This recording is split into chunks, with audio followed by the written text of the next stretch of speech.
Across the pond we go to the home of British motor racing, the Silverstone circuit enriched in motorsport history with 7 decades worth of it. The former World War II airbase is the site of the beginning of the second half of the North American Racing League's second season. Welcome to the virtual Northamptonshire, United Kingdom. João Paulo Costa and Trey Shuttlesworth are alongside me, Emerson Arden, this evening, filling in for the usual Andrew Carnelli IV. For tonight's coverage of the North American Racing League here at the Silverstone Circuit, and North American Racing League is brought to you by, of course, Race Lab, TAM Liveries, and JS Consulting. Now, JP, we're here at Silverstone, a loaded track map in terms of corner names, because there's just so much that goes on around here. Let's take a walk through the track, why don't we? Thank you for having me, Emerson. It's a pleasure to be back here in the NARL. I'm happy to be back, and as you mentioned, it's a perfect circuit. I absolutely love this. Obviously, it's meant to be more for F1 and high downforce circuits, but I mean high downforce cars, but it works in each and every single category. And as you mentioned, the track map, well, it's a big one. I mean, it takes quite a lot of time. As you can see, you go flat out, obviously, through turns 1 and 2, flat out in a Formula 1 car, not quite in a GT car, a bit of braking going on there, and then you line yourself up for turns 3, 4, and 5, a really slow technical section that you can make up positions, but you really have to line up your exit properly on the exit of turn 5 as you head into the Wellington Straight, what's considered the main straight, a really good overtaking opportunity as you head deep down into turn 6 Brooklands, a really late apex, so we could see some moves be thrown down the inside, and then you go for a long right-hander left field. You really have to go tight to protect that inside line, but you can also take a wide line to get a nice cutback line into Woodcut and Cops. Obviously, we've seen plenty of action there happening not only on the sim but also in real life with Lewis Hamilton and Max Verstappen colliding on turn 9. So we could expect some side-by-side racing there. As you exit turn 9, you go into the fast and just amazing section of turns 10, 11, 12, and 13, Maggots and Beckett's and Chapel. Such a fun sequence of corners to get it right. And then obviously on the turn 14 on the exit, you get into the hanger straight, the back straight, and then you get into Stowe, turn 15, a really fast right-hander. You can really throw the car in there. Be careful not to go too wide because it's really easy to get an off track. And then you head into Vale, turn 16, a really sharp left-hander, pretty much 90 degrees, and then you line yourself for turn 17 and 18. And that's a lap around Silverstone. It's a long track, Emerson. You can see a Formula 1 track record, it's a 127. The LMP1 takes 10 seconds extra, but a GT car takes nearly 2 minutes. So 1 minute 58 is the record in a 2018 Lamborghini. And, well, that's the kind of times we're looking at the practice sheets. Yeah, absolutely. The practice sheets are showing 1 minute 59s across the top of the practice charts, and it's something we'll take a look at here in a few moments. But of course, thank you, JP, for again the excellent walkthrough through the amazing Silverstone circuit, a beautiful circuit, and it's relatively it's not often that we talk about circuits being beautiful that are as flat as Silverstone, but it really is just a beautiful circuit, greenery on both sides of the track. And it's a lot of high-speed corners. So the art of racing around Silverstone is something. But of course, thank you all for tuning in this evening on our Facebook or YouTube, Twitch, and Twitter platforms tonight. And we have some point standings to go through, of course. Let's talk about those driver standings. Of course, the pro category on the left side, the amateur category on the right side. Pedro de Oliveira, the points leader overall in the pro category. Of course, 156 points and a couple wins to his credit. Matthew Dench only 7 points behind. Starting to get really tight at the top of the point standings in the pro category. Mikkel Ruderbush, 11 back. Scott Reister, 18 back. Bryce Rodriguez, 21 back. Brian DeVries, 28 points back. Kevin San Diego, 30. Jackson Resende, 31, and Fabio Zamperlini, 32, with Blake Scott rounding out the top 10, 42 points back in the pro category. But JP, how about this amateur category? The amateur category is absolutely close as well. Brian Long with 108 points, just 5 points ahead of Diego Ari. And as you can see, on the points, on the amateur points, only one driver has a win, and that's Brian Long. He got the win last time out in Belle Isle, really tricky track. Diego Ari only 5 points behind him. Willie Coffey 10. Matthew Casey 14 points behind Brian Long, and then it kind of does get close between Matthew Casey and Joshua Benjamin, only 1 point separating those two. And then we skip 5 points behind Jose Antonio Ramos, 20 points behind the leader. Pablo Ferretti only 21, and then look at this, Daniel Hall 25, Don Angelico 26, and Mike Braun 27 points. So it's absolutely close.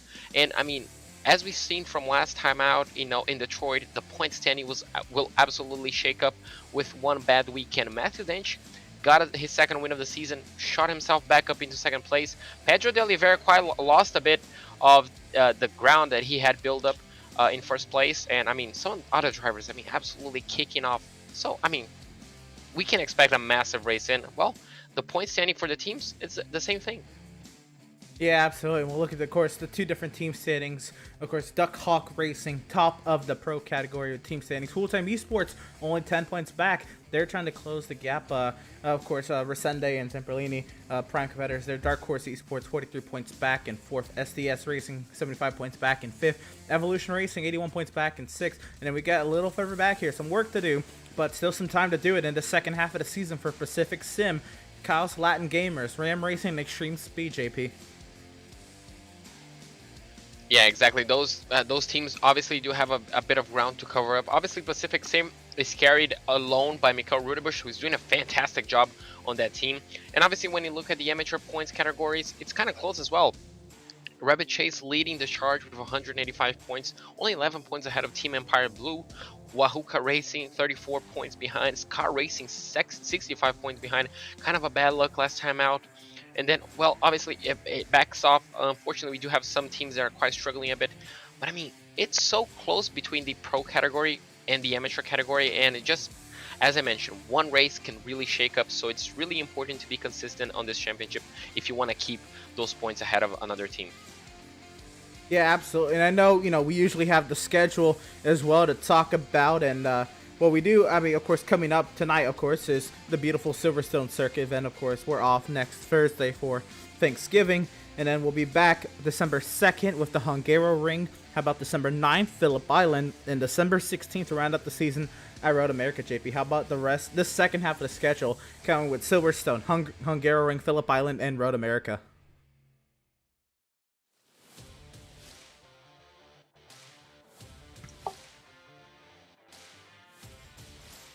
Well, that is the slate to round out the second half of the second season for the North American Racing League schedule.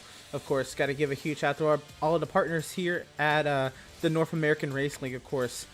Race Lab, TAM Livery, and JS Consulting. Race Lab, of course, helps you to improve your driving skills with modern overlays, race statistics, and native VR integration. You can get the best out of iRacing. Start using it now for free at racelab.app.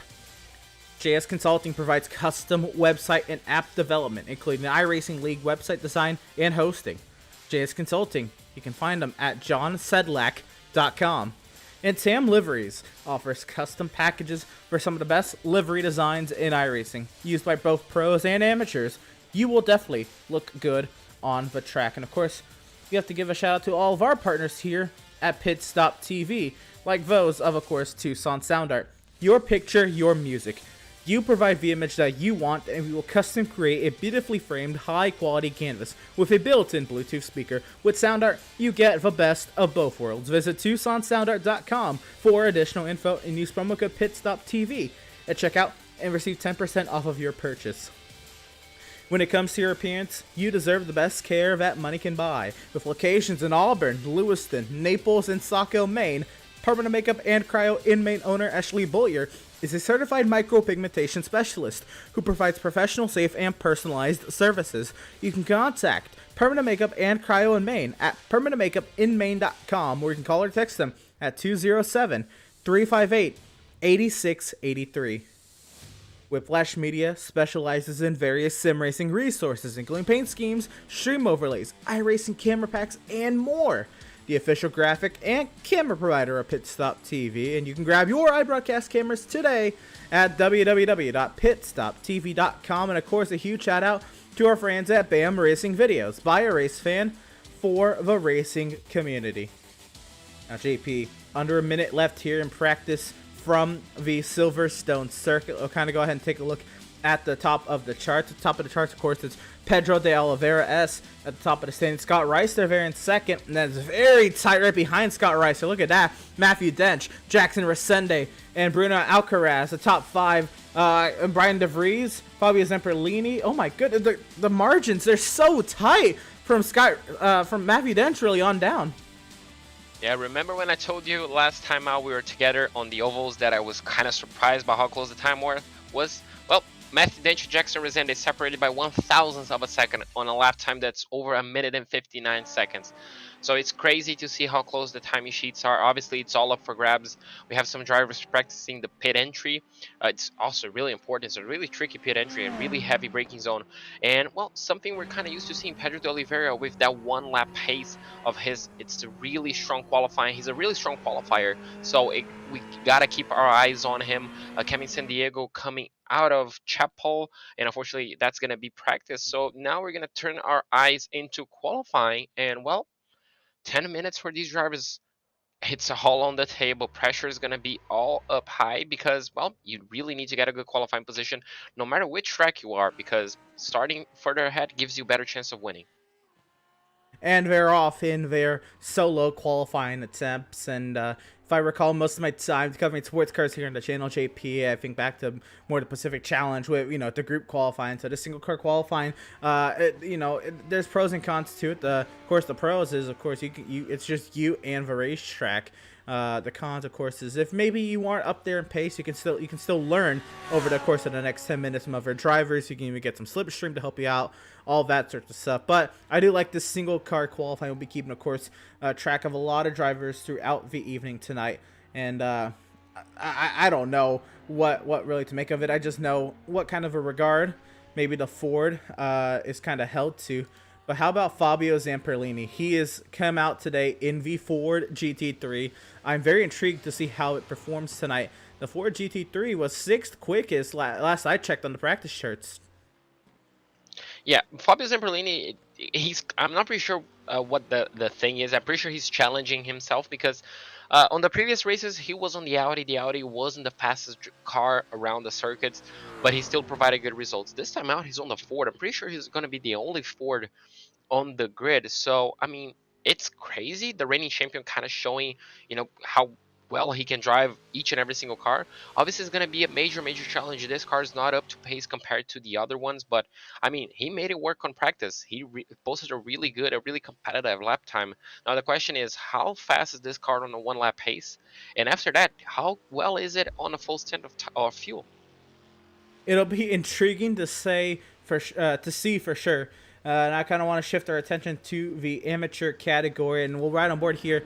Coming to start his lap, this is driver number 177. This is Diego Ere. He is 5 points back of point leader Brian Long in this category, and he's coming up to speed right now.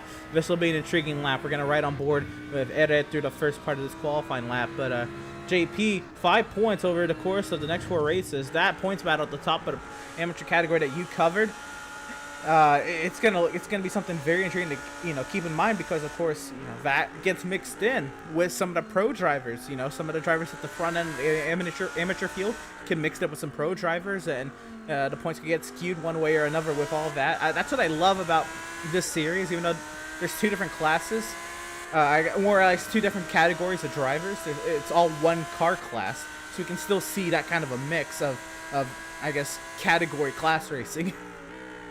Yeah, 100%. And obviously, with that, drivers of different classes, they do take different approaches. Sometimes we have amateur drivers that don't really like to race pro drivers. They just allow them to be there, even though they might be quicker. Obviously, some other amateur drivers like to defend and like to attack, and it really just shows the difference, in mentality of some of them. Some of them like to take a little bit easier. Some of them like to attack more. Obviously, on this latter part of the season, we're probably going to see some drivers attacking more.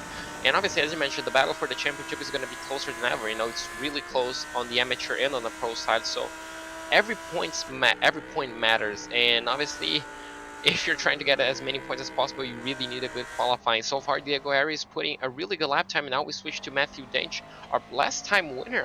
He absolutely dominated last time out on Detroit. Currently, I'm pretty sure he's in the McLaren, so he's essentially replicating the car that won him last week. It's a really tricky car, and I was gonna point this out, Emerson. On a track like this, are you going for a car that could be tricky and fast, knowing how the nature of the circuit, or you go for more of a safer car like the BMW or the Mercedes?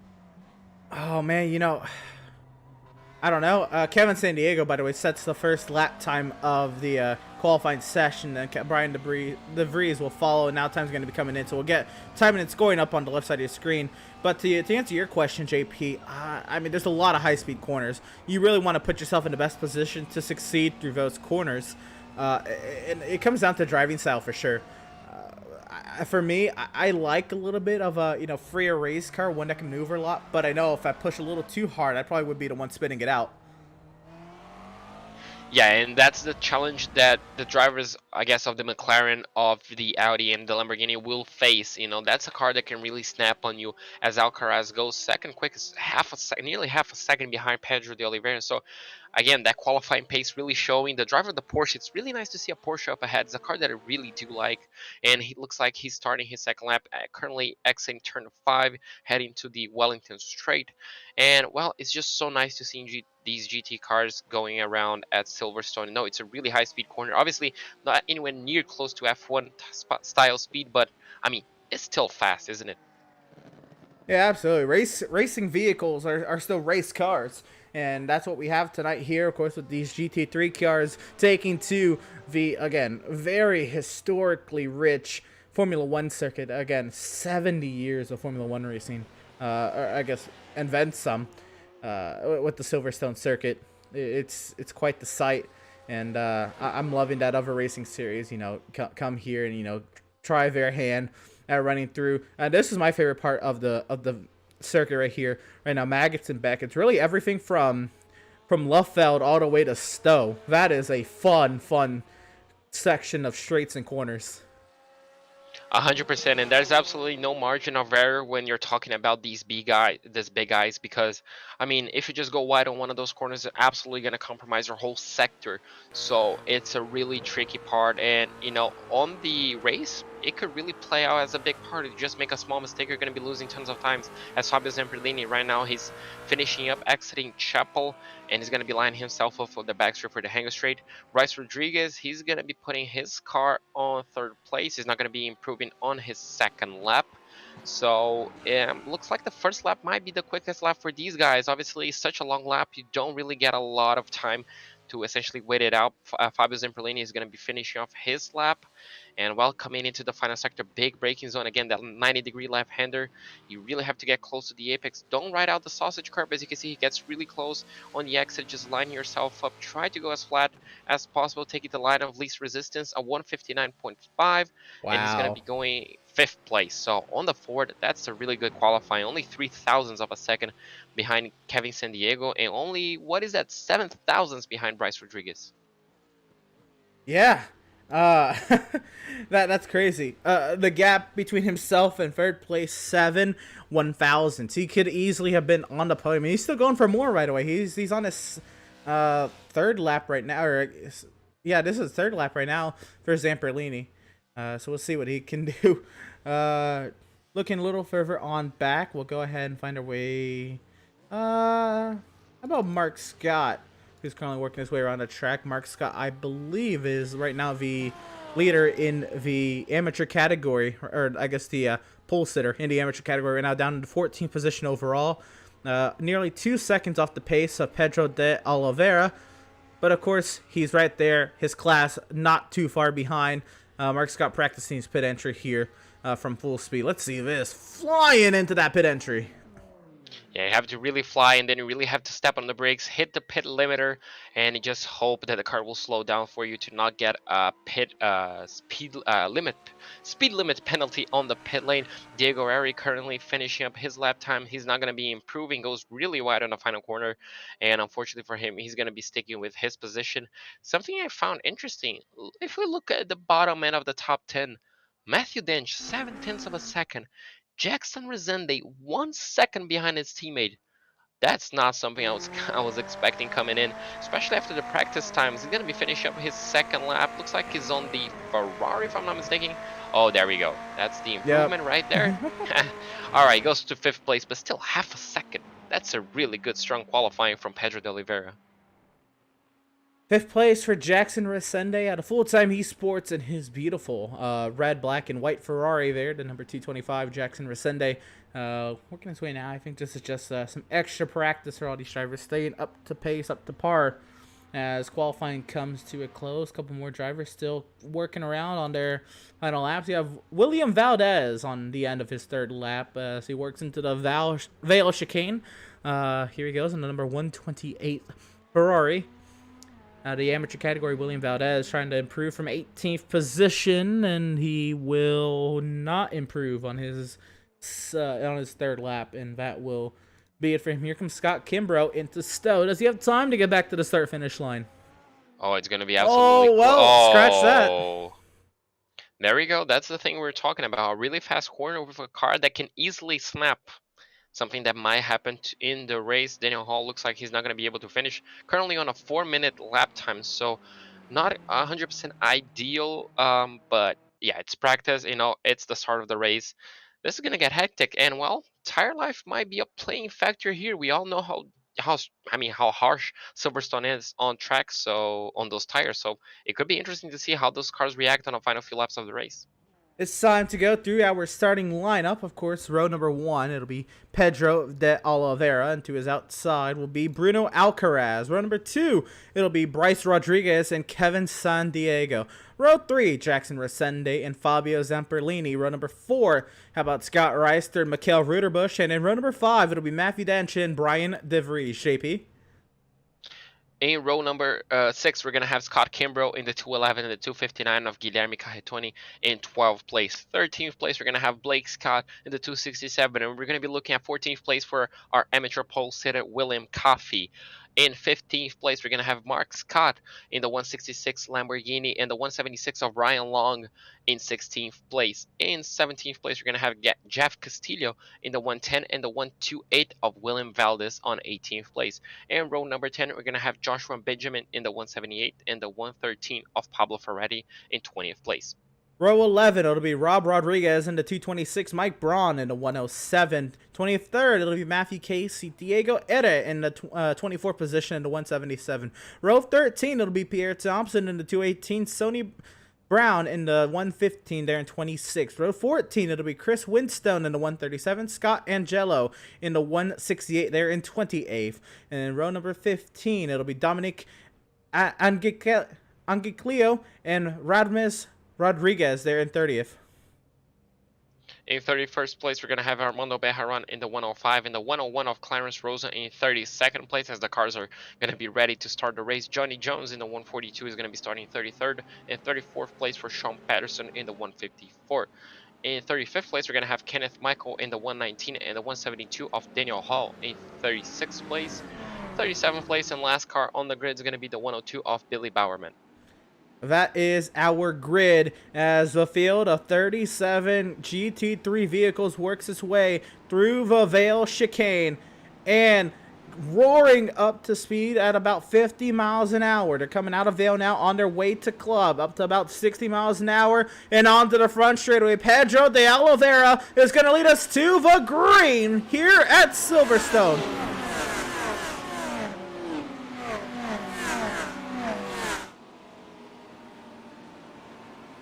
We had a car off in the back. One of those vehicles that is, I believe, it's going to be the 105 of Armando Bejarran going around there off of the club corner there. He's going to get up to speed once again, but a tough start for Bejarran. Up ahead, Fabio Zamperlini is up into the loop. He's going around. Oh no, he got a touch right there on turn, looks like turn number 4, and unfortunately got spun around, so a terrible start for Fabio.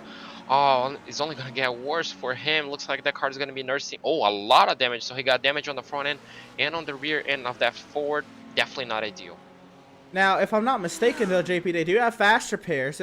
His competitive night may be over, but he may be able to still, work his way up through the running order and salvage some sort of a day tonight in a 50-minute race.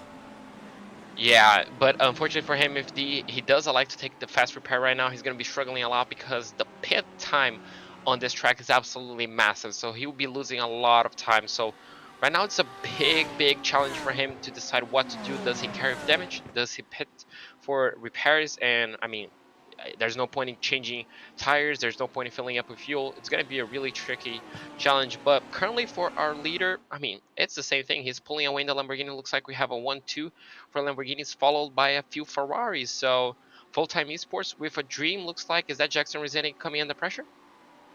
Resende up here in 5th. Here he is. He will work his way on by on around just a Oh! 288. That's Kevin Sandiego. Terrible start for Kevin Sandiego. He was defending from a Porsche, and unfortunately for him, he got spun around. Looks like on turn 15, he's going to be losing tons of positions as we have battles all throughout the grid.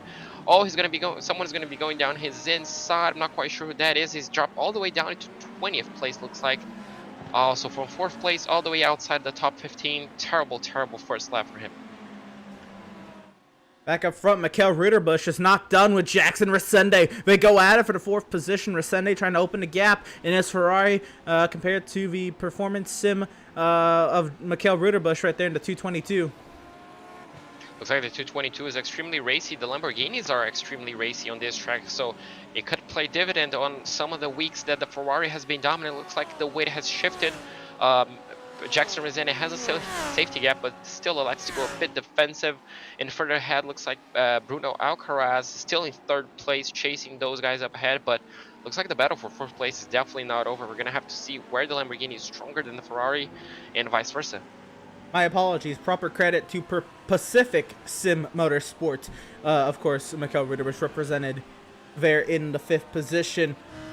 Trying to see what he can do with Jackson Resende just in front. It's going to be a big challenge. He's going to have to line himself up, as you can see, getting really close to those track limits.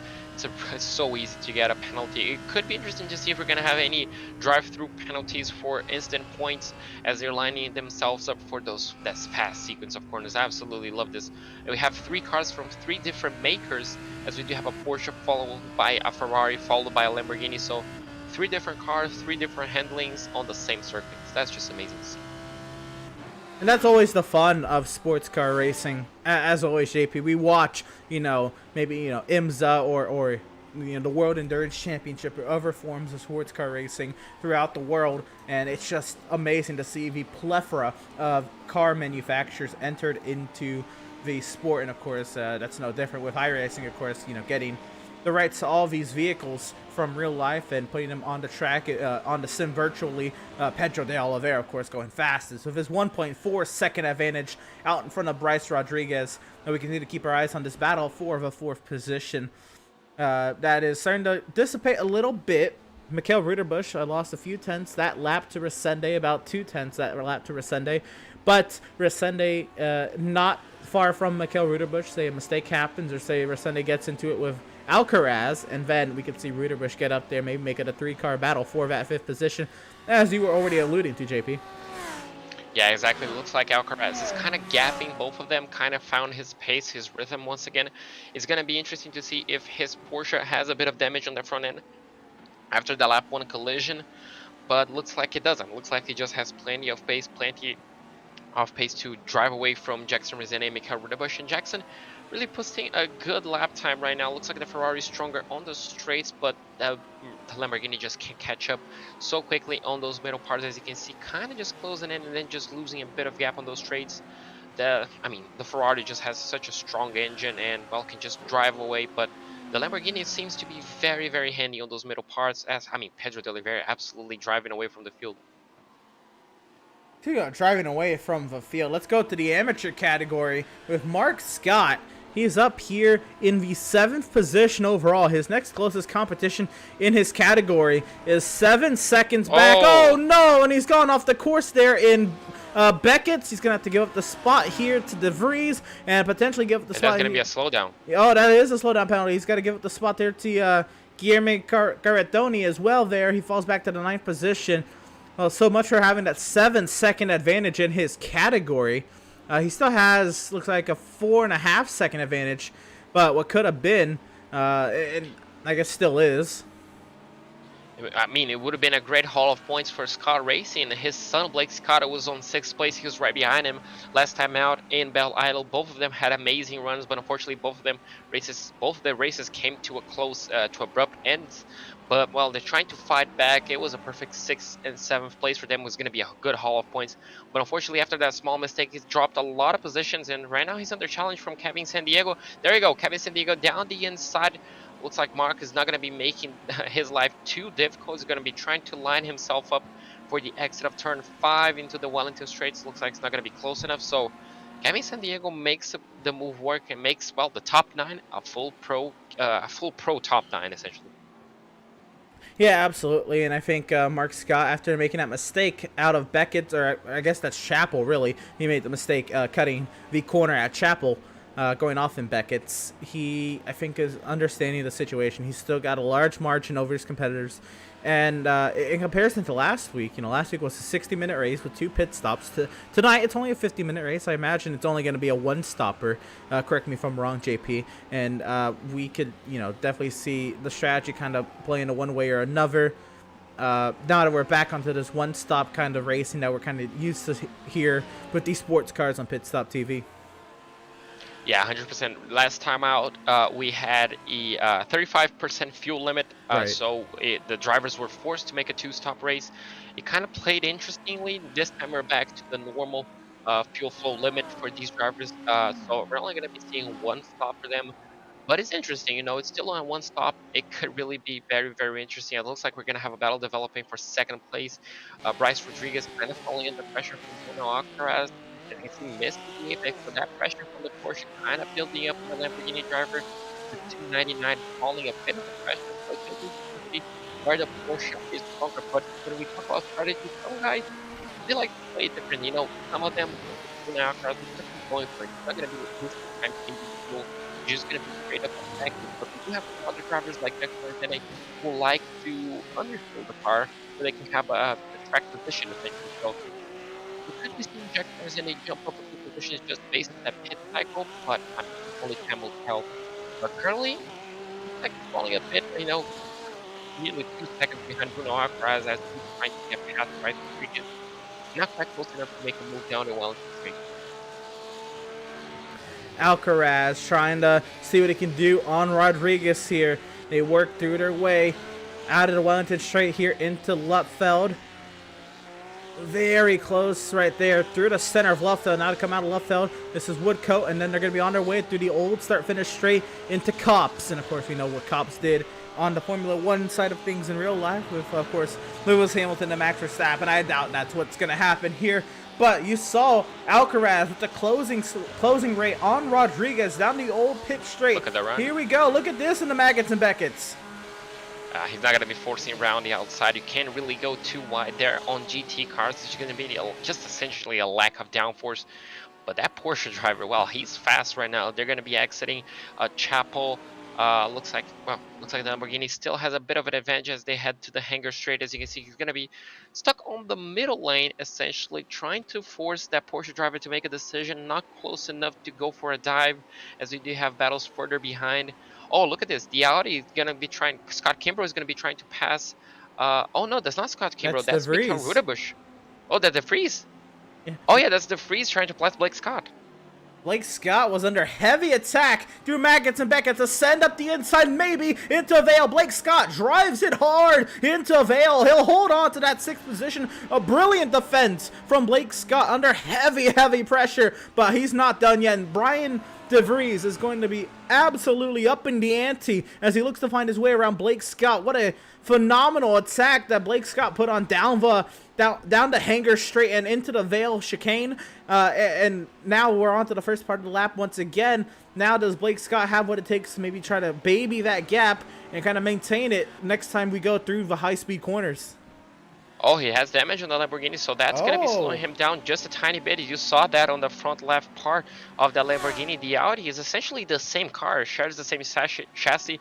Pretty sure it's the same engine, as also just different configuration. So these cars technically should drive essentially the same. So by that logic, Brian DeVries is going to have a small advantage due to that damage. Looking up the inside through Lutfeld, near contact. Oh, here we go, side by side, out of Lutfeld, onto the old start-finish straight. Blake Scott trying to run him close through the kink, on the way to Cup's corner, side by side. The Audi up the inside. Oh, Blake's looks like he's not going to give up. He's going to be trying to hold around the outside. He does hold it. Now, who's ahead? It looks like Blake Scott is still ahead. Will DeVries try to hold it around the outside? Not close enough. So I mean, what a defense drive from from Scott right there. That was textbook amazing, even with damage. Look at how much the freeze is closing up, though. He got a really good run on the middle part. Looks like that was on Beckett's. Now he's going to be losing just a tiny bit of ground. Can we see him move into turn 15? The out is going to be looking down the inside, the outside.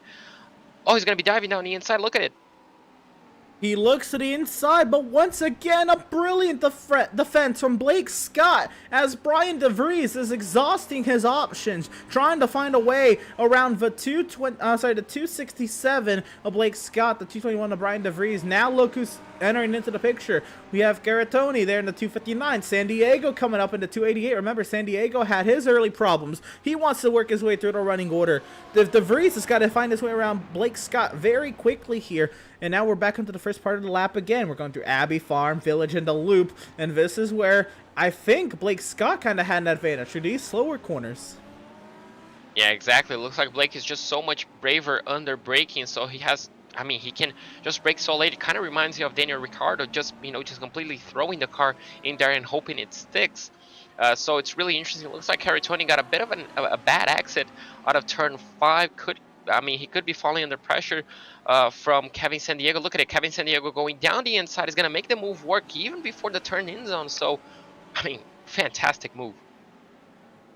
Brilliant stuff as San Diego trying to work his way through the field. Remember, San Diego started closer to the front. Here we go once again. A great run from Brian DeVries. He comes through Woodcote and now on to the Old Star finish straight again. Once again into Cups. This time, I think DeVries might want to wait till after Cups to really make a run at it here. He's going to file in line, and now he's going to get the run into Maggots and Beckett's. Where's he going to go with it? It's like he's going to be sticking. I mean, he has to essentially follow the Lamborghini. Try to fall a bit back, as you can see, to try and get a good exit out of turn 15. Here we go! Oh, the Lamborghini gets loose, and that's going to allow the Audi to essentially just drive past. That's going to be a free position for DeVries. He's going to be thanking Blake Scott for that one. I'm not pretty sure that was contact. I'm pretty sure that was just a Lamborghini. Looks like Guilherme Caratoni might be looking for a revenge down into Stowe. Can we see double moves? Looks like no. Blake Scott is going to be holding back. Looks like, yeah.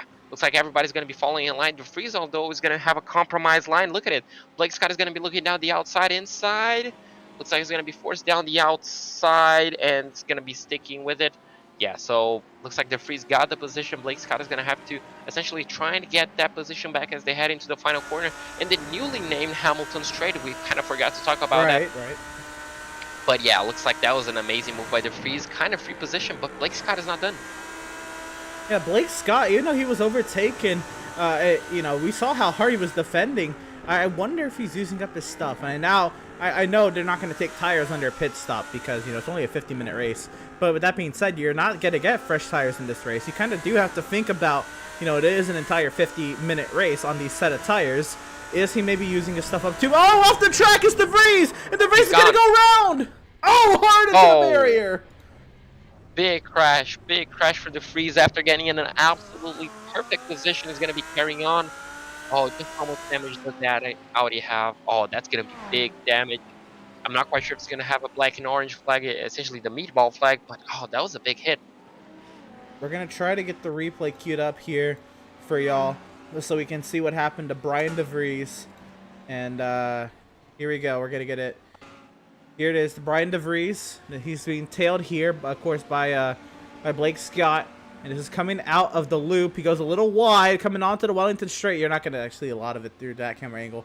We'll get this replay queued up for you one more time, a different view of it, so you can see just how it happened. We saw a lot of it live, but here we go. You know what that reminds me of, Emerson?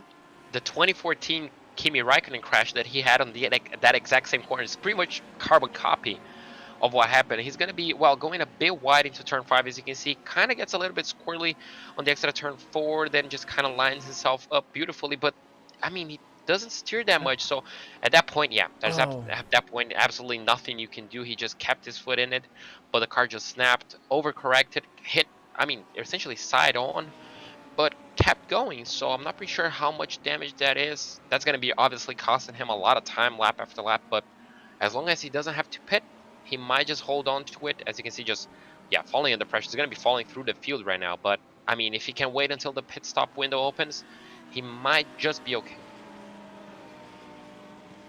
Yeah, he's going to fall pretty far back down the running order here. That's going to be down to 11th position there for Brian DeVries. And, you know, with that lack, or I guess that damage to the rear wing there, I wonder if he's going to be able to hold on to the spot. He's under heavy attack here from Pablo Ferretti there in the 113 and Pierre Thompson. Ferretti is not for position in the category, but it is a position overall, and then Pierre Thompson is right behind. That is a position in the category, and that's something to look forward to. He also got a 7-second deficit to Scott Kimbrough up the road. Yeah, he's just going to be falling. As you can see, the Ferrari just has so much more horsepower, so much more straight line speed than him. So that aero deficit, oh, he's going to be making, so no. he has to yield again. So yeah, he's just going to be falling through the order. It looks like, I'm not quite sure who that just passed him. That was Pierre Thompson just passed him, and the battle for second place is still very much alive. I mean, that gap is still hasn't yet, but Jackson Resende is kind of closing in. So the Ferrari driver finding the pace a little bit lap after lap, but I mean, Bruno Alcaraz still hasn't given up. These guys running within 0.2 of a second for the best part of what, 15 minutes? Absolutely. We saw the Porsche enter into maggots there, cut some curbing, and that Porsche was dancing all through the entry and center of maggots and the Beckett's. So you're seeing just how much Bruno Alcaraz is putting on the line. He's going to look to the right side into the Vale corner. Not able to get down there, but maybe trying to get the over-under on Bryce Rodriguez. Rodriguez, of course, not going to let that happen easily. In his number 299 Lamborghini, Alcaraz in the Porsche. Here comes Resende in the Ferrari. And you can't look too far now because Mikael Ritterbusch is bringing his Lamborghini into the mix. We're getting ready for a 4-car battle for the second position. All that being said, 5 seconds back of Pedro de Oliveira S. It's going to be absolutely amazing, and the beauty of the Silverstone circuit is those big braking zones. Big braking zones mean you can go for a really ambitious dive. And it's just plenty of opportunities. Obviously, you have one at turn 3, you have one at the end of the Wellington Straight, you have Stowe that you can really dive. So, I mean, it's definitely a possibility if you really want to go for the move. Look at how close the Porsche driver is right now. He's about 0.2 of a second behind, not close enough to make a dive, but he's just so brave under braking. He can really, if he tries, I'm pretty sure he can afford it. And oh yeah, unfortunately for him, looks like Brian DeVries is going to be going down in the pit lane. You can see the fast repair. Could this mean the pit window might be open? Not quite sure. 20 minutes into the race, he might have to stop again. You know, it's hard to tell. Just because, you know, last, you know, we had the 60-minute race with the 35% fuel loads, but I think we're at that point now where I think he knew he could make it to the end, or he was close to making it to the end, and now he's just going to kind of run this race out and see what he can do. He also grabbed that fast repair, of course, and he's going to continue on with his race, but he's down in the 31st position overall. He just went by Brian Long there for position, but heartbreak there for the 221 of Brian DeVries. Somebody else I want to catch up with here is, how about this driver? The one of Fabio Zamperlini, and trying to, you know, accurately depict him here. He's up there in the 23rd position. I believe so. Actually, he's in 23rd right there. You remember the damage he got on the opening lap. He's trying to work his way through this running order. Remember, he fell all the way back to the rear end of the field. Fabio Zamperlini now working his way through Maggots and Beckett's and trying to see what he can get here out of, I believe that's Dominique Angelecchio and Rob Rodriguez right in front of him. Yes, it is. So right now, I mean, Fabio essentially has to go for full-on attack mode. He just has to go for it. You know, he has a lot of damage. As you can see, the move being done ahead of him. Looks like that's going to be... Is that going to be Angelico just diving down the inside? Looks like those two Ferrari drivers are going to be going side by side. That's really going to help. Here comes Zamperlini. Fabio Zamperlini. So the pit window is open. So that's going to be interesting to see, as those drivers ahead of him, Benjamin and Angelico, still going to go going side by side. So another driver diving for the fast repair is going to be filling up that tank, and, well, back on the racing he goes. And I think that's the play, right? If you have damage, just run it as long as you can until you're in that fuel window. You don't want to run any longer with a damaged vehicle. You want to, you know, just run as long as you absolutely have to, and then try it again with, you know, a fresh car. Hopefully it doesn't get any damage. With the field as spread as it is now, you should be in a much better position to not take on that kind of damage, and maybe you can make up some time that you've been missing. Want to kind of highlight... Oh, and around goes somebody as soon as we cut there. Trying to figure out who that was. Might have been somebody... was that Scott Reister? No. Oh goodness, who was that? I'm trying to figure out who that was.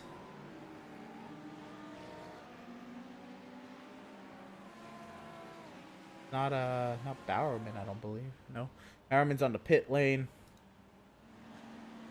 That was a big crash and on the middle of the straight as well. So I mean, whoever that was that might have been racing and the crash. I'm just looking, Emerson, on the timing sheets. Matthew Dench is 4 laps down. Matthew Dench has had some sort of fault in this race. He is out of the event, and remember the win that he had last week at Detroit, or well, 2 weeks. No, it was last week at Detroit Belle Isle. Look at what it put him up to now. All of a sudden, all that gets washed away with the run today being last car scored in 37, 4 laps down. Yeah, exactly. All that hard work is absolutely undone, and that just goes to show, and that's really going to shake up the championship, as we do have a 4-car battle, looks like for 22nd place, is that correct?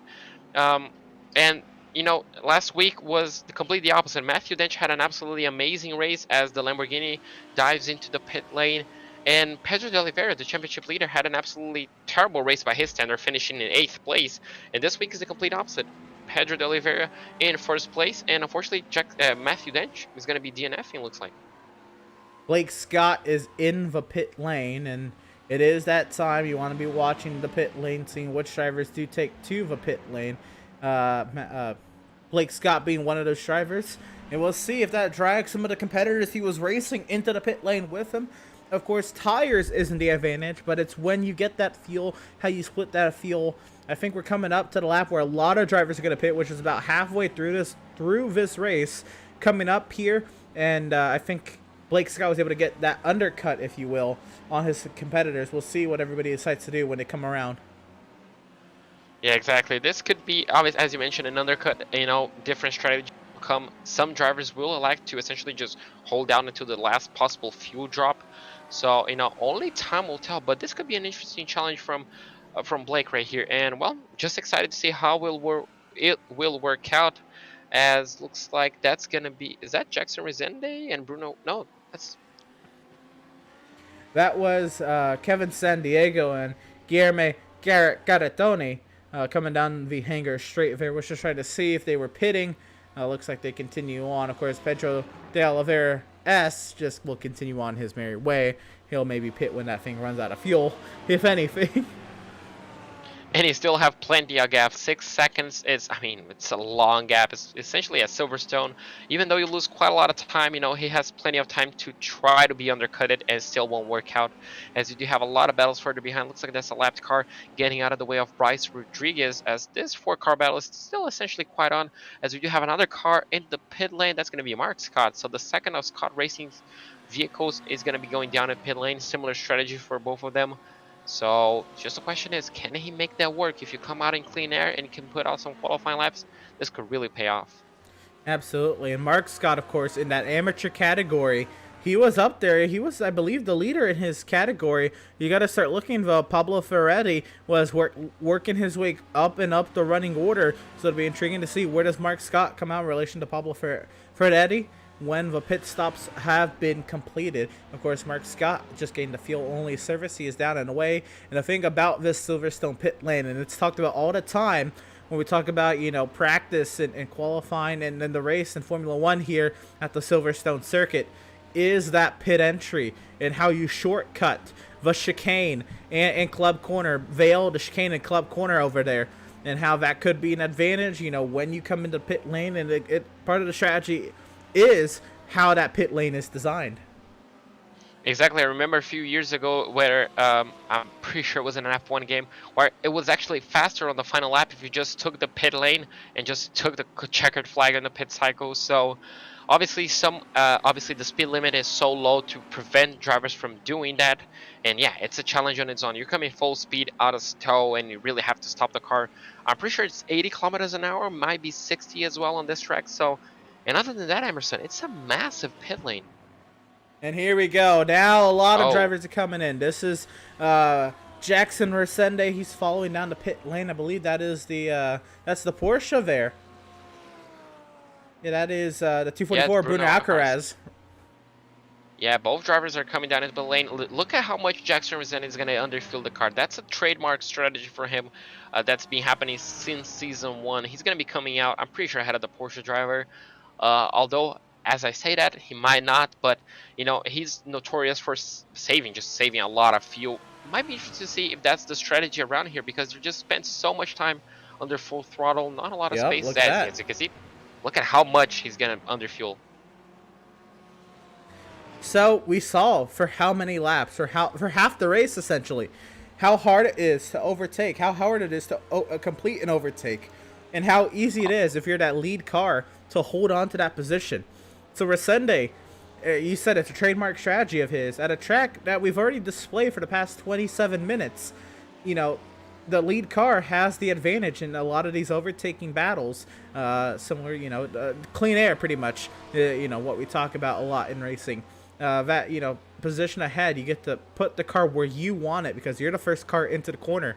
Resende, if he even is traveling at a slower pace to save fuel, he will be the car ahead. He kind of gets to dictate where Alcaraz can run.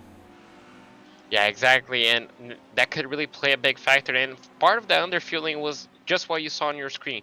You know, coming out of ahead of those slower cars, let's say those drivers that do not have the pace and unfortunately fell behind. Bruno Alcaraz did essentially what he needed to do, got past Angelo as fast as he could, and well, he's out. I mean, can just chase Jackson Resende right now, as Pedro de Oliveira is still out on the track. Bryce Rodriguez as well. Mikael Rudebusch still out on track. So Jackson Resende 10th place, 44 seconds. So that's how long the pit lane is. You detract 6 seconds, 7 seconds, around 30 something seconds. So it's a massive pit lane, and well, it looks like we do have another driver. Is that? Yeah, That's that's Bryce Bryce Rodriguez. Rodriguez. Yep. Bryce Rodriguez coming down to pit lane in the 299 Lamborghini. He comes from the second position, and all eyes are on Rodriguez to see what happens with this 299 and where he comes out in relation to the likes of Resende and more. And you kind of get a nice overhead shot of pretty much pit out and all that jazz here at Silverstone.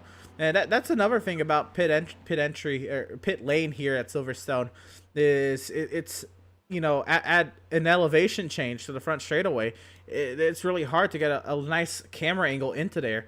We have Kevin Sandiego, Scott Kimbrough on the pit lane as well. Pit lane is busy. Pierre Thompson, William Valdez, Matthew Casey on the pit lane as well. We have Scott Angelo, Diego Ere, Rob Rodriguez, Dominique Angelico. There's so many drivers on the pit lane. This must be the lap where all that matters. Yeah, exactly. So you could have some ice on the top too, essentially just diving into the pit lane any moment in time. Robert Rodriguez still in the pit cycle. Surprisingly, Bryce Rodriguez managed to come out ahead of Jackson Resende, so maybe the lack of pressure from Bruno Alcaraz allowed him to have a bit more pace. Maybe just underfueling the car again, and maybe Bruno Alcaraz just miscalculated the fuel. As Pedro de Oliveira, we're going to see if he's going to be diving in at this lap. 20 Here it minutes to go. comes. Yes, there he goes. So the leader will finally pit, so that should allow Mikael Rudebusch and Guilherme Caratoni to follow him on the pits. We're gonna have to see if Mikael does follow, as Pedro de Oliveira. Well, he has plenty. He has a massive gap, so it won't be a problem for him if he does lose a bit of time refueling the car. And well, now the question is, how much time did he lose, and can Mikael Rudebusch essentially come out ahead of those guys ahead of him, or will he just come out on the bottom end with those 4-car battle? Also into the pit lane, Mikael Rudebusch, Guillermo Caratoni. As he said, everybody kind of, pitting over that last lap or this lap. A majority of the drivers in this field will. It's going to be intriguing to see what the gap is when Oliveira finally leaves the pit lane in comparison to Rodriguez and Resende, who have been out there, getting reacclimatized to their fuel loads, reacclimatized to how the car is handling after a little bit of a break in the rhythm you quickly develop in races like this. There goes the Oliveira already down and away, off at racing pace. Bryce Rodriguez, look at that, already coming into Abbey right here, or through Abbey into Farm and now into the loop. Yeah, it looks like everybody kind of stayed in position. Jackson Resende was the only one to gain position, and therefore Bruno Alcaraz the only one to lose position on the pit cycle. Both of them trading, but as you can see, the top 4 is still quite close. Now, can Rodriguez still defend from Jackson Resende on this final 20 minutes? How aggressive will Jackson be? How, I mean, defensive will Bryce be? I guess if he hasn't given up the position to Bruno Alcaraz on the start of the race, he definitely won't be giving up at the end of the race to Jackson Resende. Absolutely, Rodriguez is now tasked with, trying to fend off one of the trademark drivers in the North American Racing League over the past season and a half, in Jackson Resende. He tries to, get up to that second position to kind of, continue to carry the torch up there for full-time esports. And Rodriguez, pitted a lap later, so he's going to have to get reclimatized to how the car feels, get back into that rhythm. Resende was out there kind of getting that. For the most part, we're kind of set here, and we saw a lot of what happened in that first half of the race.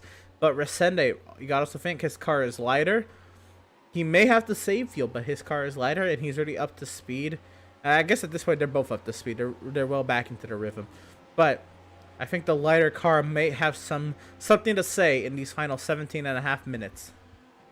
Exactly. We're going to have to see which car is going to be better on the long run. Pedro de Oliveira lost quite a bit of time on those pit cycles. Definitely not going to matter, but it's going to be a question of which is the Lamborghini going to be better on this final stint. The Ferrari, maybe even the Porsche might come alive on the final stint. So it's just going to be how well have they nursed the tires. How obviously, as you mentioned, how light the car is. All that sort of stuff is going to be paying off at the end of the race. How well you nurse all of that. And how aggressive are you going to be? Also, look at the gap between De Oliveira and Rodriguez. It is about it's less than what it was before the pit stops. Under 4.5 seconds now, peaks over 4.5. But into the braking zone there of turn 3, you saw the gap dip under 4 seconds. Is this the closest that Oliveira is to the rest of his competition? Now, I'm not saying that there's going to be a change at the front of the field, but if Oliveira makes even a slight mistake, Rodriguez, Resende, they're not too far behind. Yeah, 100%. But at this point in time, he might just be, managing the gap, just controlling the pace of the race. He knows he has the faster car. He knows he's the faster driver. So right now, there's no need to push for qualifying laps, risking an error. Might just be nursing, but, well, it's nearly 5 seconds as the gap keeps fluctuating between 4.7, 4.6 to 5 seconds. So the gap is there, and as soon as Bryce Rodriguez comes under pressure from Jackson Resende to start the battle, that gap is only going to increase. Let's go ahead and give some respect, of course, to the other category, the amateur category, the 166 of Mark Scott holding the torch in the amateur category, 10th position overall, and he's got about 3 seconds over his next closest competition in Pablo Ferretti in the 113 Ferrari. So it's not all said and done in amateur category, but what Mark Scott has as an advantage is he has pro drivers Brian DeVries and Beer Thompson as a buffer between himself and Pablo Ferretti, even if Ferretti has a pace advantage.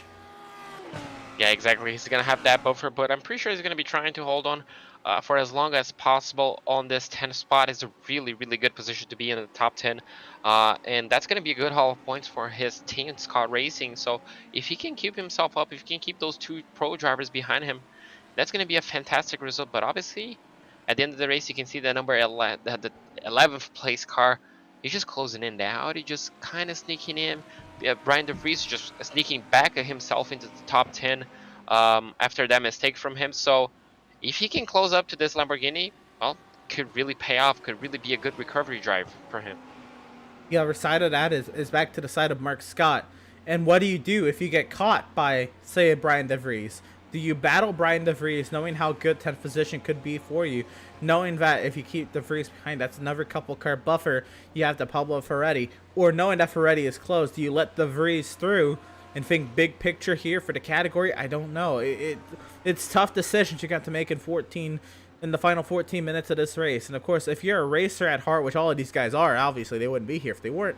The racers at heart, you're not going to want to give up any position.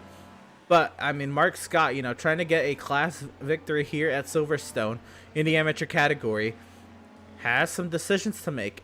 DeVries closing that gap. It's under a second last time we checked in on that margin. Yeah, it's a tricky one. I definitely would try to hold on to 10th place for as long as possible. You know, it's a really good result. It's a good haul of points. Even though I might be losing time to my amateur competitor, you know, it's a 2-car buffer. And obviously something can happen to him. So definitely, in my opinion, obviously try to hold on for 10th place. Only 13 minutes left. Could be around, what, 6, 7 laps? So not a lot of time, not a lot of laps left. So just try to hold on for as long as possible.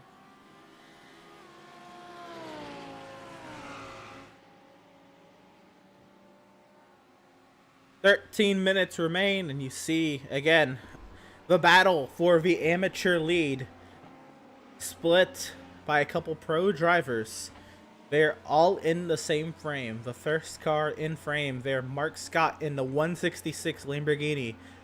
The Ferrari of Pablo Ferretti, the blue and orange vehicle. You'll see the fourth car in frame back there, working his way to try to get this amateur category victory. There he is. The two pro drivers, Brian DeVries, Pierre Thompson. This is what's coming down in the waning minutes. A margin of what's coming about 3 seconds between Scott and Ferretti. The margin at the front of the field for the overall and pro victory, it's now over 5 seconds, nearly 5.5 seconds between Pedro de Oliveira and Bryce Rodriguez. Up front, Jackson Resende, now in third, has a hard-charging Bruno Alcaraz closing the margin. And you see it there. Look at how close Alcaraz is. What can Alcaraz do, knowing what it was to be on the other side of this battle? So this is going to be interesting right now. So the Porsche has to make what he couldn't. So he has to overtake. Essentially what he couldn't do to Bryce Rodriguez, he's going to have to do with Jackson Resende. It's going to be interesting to see. Jackson might be very cool at the end of the race. You know, it was ready to learn at the end. So with 10 minutes left, just 5 minutes of fuel at this part, you have 5 minutes of attack mode. It could pay off. So right now he has to essentially just fend off the pressure from Bruno Alcaraz. See, front tire is starting to give up a little bit as that Porsche is looking very, very racy. He could be looking down the inside into the final sector, not quite. So this battle is only going to get better. Absolutely, as the time drops, that timer continues to count down. Now 11 minutes left on the clock here in virtual Northamptonshire, United Kingdom. The Silverstone circuit putting on the battle once again, a multi-car battle. Remember when it was still a 4-car battle for second position, that is maintained through the pit cycle. Rodriguez has only 9/10 up on Jackson Resende under heavy attack from Bruno Alcaraz, who has another 9/10 back to Mikel Ruderbusch. This entire group of vehicles is only separated by about 2 seconds between Rodriguez and Ruderbusch. And you see it all there in frame, along with the lap vehicles further on back. And look at the margin between Ruderbusch and San Diego, I should say. You know, you look 7.5 seconds back off the race leader of De Oliveira for Mikel Ruderbusch, and 23 seconds for Kevin San Diego. It's almost like a whole other category. Just the margin these four and the race leader have broken away from the rest of the pro drivers compared to what we saw in practice, by the way.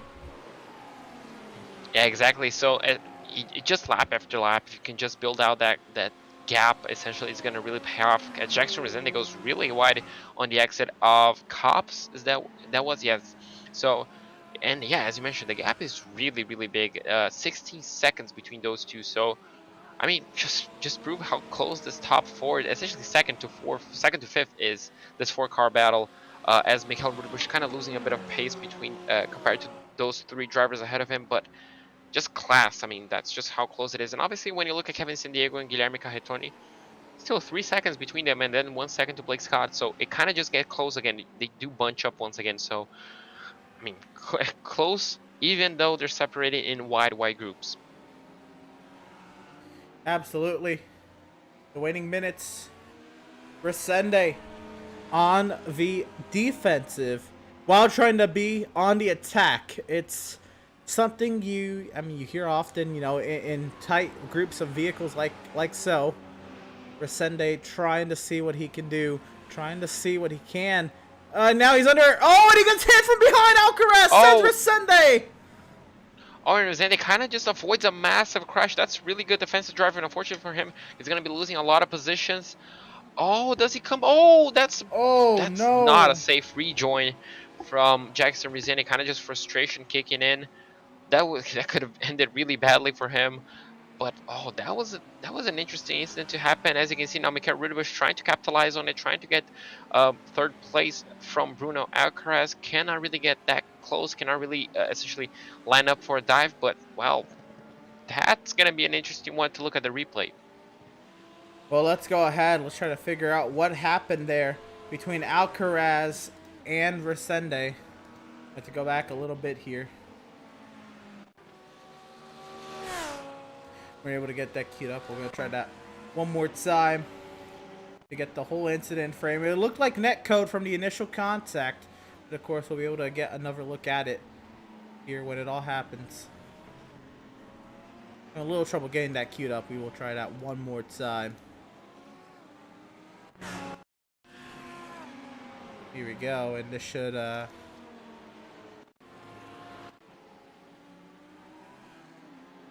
be it. We should get the whole battle here in frame from club corner, and we'll run into the village, and we'll try to get an onboard shot here with Alcaraz. Okay, this is Ruderbush. We'll get on board here with Alcaraz, who was tailing the 225 Resende. Resende went defensive, and it was netcode. Oh yeah, netcode. Yeah, so the Porsche driver just got a really, really good exit out of turns 1 and 2. Just so much more grip. Resende just trying to defend too hard from it. I mean, obviously he has to, but just a tiny bit of contact ended, unfortunately, not ended Jackson Resende's race, but ended his bid to fight for second place.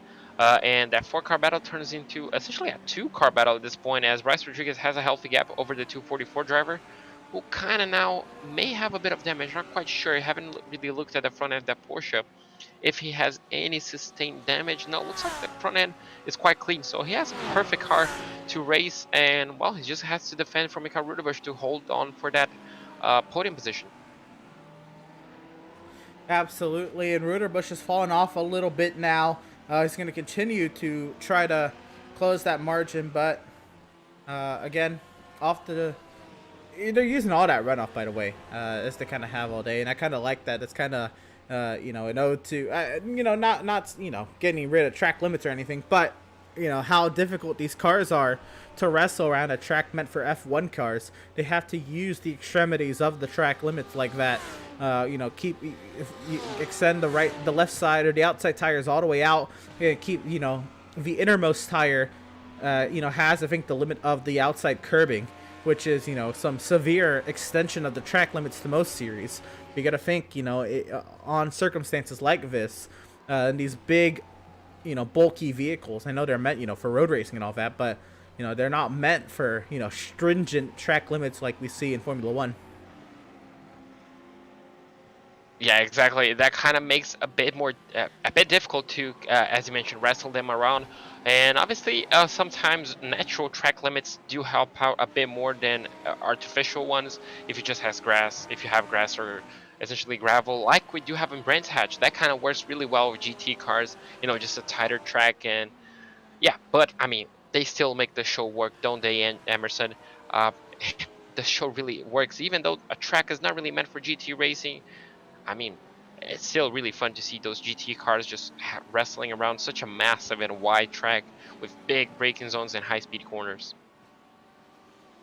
Wanted to take another look here. This is Mark Scott in the 166. He is tailed by the 218 of Pierre Thompson. De Vries has gotten by, but since then, Pablo Ferretti has lost a bit of touch to Mark Scott. So I wanted to kind of touch base with the amateur race lead while we had the moments here in the waning minutes. And yeah, so yeah, as you mentioned, I mean, what a driver has been from Scott here, the 166 driver. Just, I mean, a solid drive, completely what he needed to bounce back after the Detroit last week. The Detroit race unfortunately ended quite abruptly for him and for his son Blake Scott, and both of them unfortunately were running the top 10. Looks like he unfortunately lost the position to Brian De Vries, who's doing a fantastic comeback after that massive crash that he had. And I mean, if he can keep this up for the final 3 minutes, 3 4 minutes, that's going to be a huge result as his son is 7th place. So it's really going to propel Scott Racing up on uh, the constructor standings, the team standings, and could really help him out. And obviously, this could be a turnaround point for his season. As you mentioned, this is the second part of the schedule of the season of NARL. And well, if he can just keep this up, it's going to be a really, really good finale for him. Absolutely, and you know, we've had, you know, the break earlier in the season. We're gonna have another break next Thursday for Thanksgiving. So the way this league is set up, there's only 8 races, you know, this season, and then a couple breaks that were kind of scheduled. It's hard to get into a rhythm, you know, racing every Thursday and you know, kind of putting yourself up. So you kind of see that come into effect this season, and you'll kind of see that. You might see a little bit of, you know, differences when we're back here. Well, we're back live in a couple weeks' time from the Hungaroring. You'll kind of see the similarities and the differences after, you know, everybody, you know, has, you know, eaten their Thanksgiving dinners and all that. And you know, a couple weeks down the line into December, you know, colder weather. I don't know, you know, if that has real any effect on anyone, but it, you know, if say, you know, you need to race, you know, with cooler temperatures, and maybe, you know, the entire house is being, you know, ran on the heater into December, you know, that's something to think of as well. Just, you know, real life conditions and real life intricacies that, you know, have a life or a lot of wear on a season that's only 8 races long. And that's a really good point that you mentioned, you know, the real life conditions, because obviously those drivers from the North Hemisphere, obviously the United States and Canada and even Mexico, well, they're going to be running on the winter at the end of the year. Your guys are already on winter, and Right. those drivers like Pedro de Oliveira, you know, Jackson Resende, even Matthew Dench, all of them are on the South Hemisphere. Obviously, both of them, Pedro de Oliveira and Jackson Resende, are in Brazil, and Matthew Dench is on Australia, if I'm not mistaken. So those guys are running on the summer. I'm right here, you know, pretty much the AC turned on to the max to trying to keep my cool down. And obviously these drivers are going to be doing the same. You know, you have to keep those temps down, having to control. And obviously with the heat, you're going to be losing quite a lot of fluid. So, you know, it could really be challenging for some of these drivers. And we know that some of them really do have a lot of championships. But, well, it's not slowing them down. As you can see, 2 drivers from different parts of the world. Blake Scott trying to defend from Guilherme Carretoni right here, who's trying to defend from Scott Kimbrough. So we do have, it looks like an American sandwich with a Brazilian meat on the middle. I like that. That does seem to be the case. I guess essentially the final lap has been started by Pedro de Oliveira, just because of how much time is left in the lap and where he is on the track. He's coming, of course, onto the Wellington Straight now, and there's still time on the clock. Technically, there's still 37 seconds, but he has technically started the final lap, and in about 30 seconds, he'll take the white flag presented by TucsonSoundArt.com. But what a drive from Pedro de Oliveira. He led, I mean, from wire to wire. I don't think he even lost the lead in the pit cycle because he hit it just so much later than everybody else. Pedro de Oliveira absolutely dominant. He only has a half lap to go. Yeah, absolutely. Dominance is the right word. As you mentioned, he led every single lap. I'm not pretty sure if he has I'm pretty sure he has actually the fastest lap of the race. So this could be what in racing we call the Grand Chelem. I'm pretty sure. So he's going to be leading each and every single practice session. Only one. He's going to get pole position. He's going to be leading every lap, and he's going to have the fastest lap time award. So, I mean, it cannot go better than him. That's going to be a huge haul of points. You know, pole position, win, and fastest lap. And it's just going to round off a perfect race. I would like to say a race weekend. It's not really a race weekend, but it's really a nice race for him as he rounds up the final few corners. Looks like that's going to be turn 15.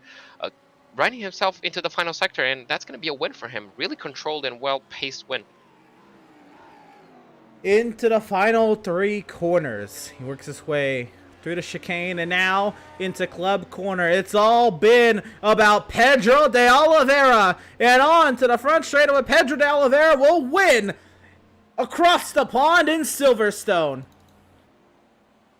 Coming up for second, Bryce Rodriguez will have to hold on to a hard charging Bruno Alcaraz for second, and third in the pro category. We'll now find our way down the running order will catch up with the amateur race leader down in 11th position overall, Mark Scott. He did lose that 10th position, of course, to Brian DeVries. He got Fabio Zamperlini. Remember where he was, by the way, Fabio Zamperlini. And he's looking to come home in the 12th position if he can navigate these final 3 corners. Here comes Mark Scott out of Vale, and on his way to club, Mark Scott will win the amateur category here at Silverstone. A perfect drive as well from Mark Scott. Just a small mistake on the Chapel section, on the exit, on the entry and exit of Chapel, just getting a small, as you can see, those 2 Scott Racing cars. It's a perfect race result. And that's going to be Pedro de Oliveira. Is he going to be burning it down? He's going to be turning off the traction control in that Lamborghini. Are we going to see a burnout for him? No. Well, that... no. But yeah, perfect race for him. Cannot wait to talk to him. And well, that's what's next. That is what's next. Don't you go anywhere. We will have pre-race, post-race interviews, post-race reactions, race results, upcoming broadcasts, and more fun post-race stuff from the North American Racing League. Round number 5 here at the Silverstone circuit. A dominant drive from Pedro de Oliveira in the pro and overall wins. And of course, Mark Scott with the amateur category. We'll be talking to them and a couple others on the far side of this break. Don't you go anywhere. We'll be back here in virtual Northamptonshire, Silverstone, England.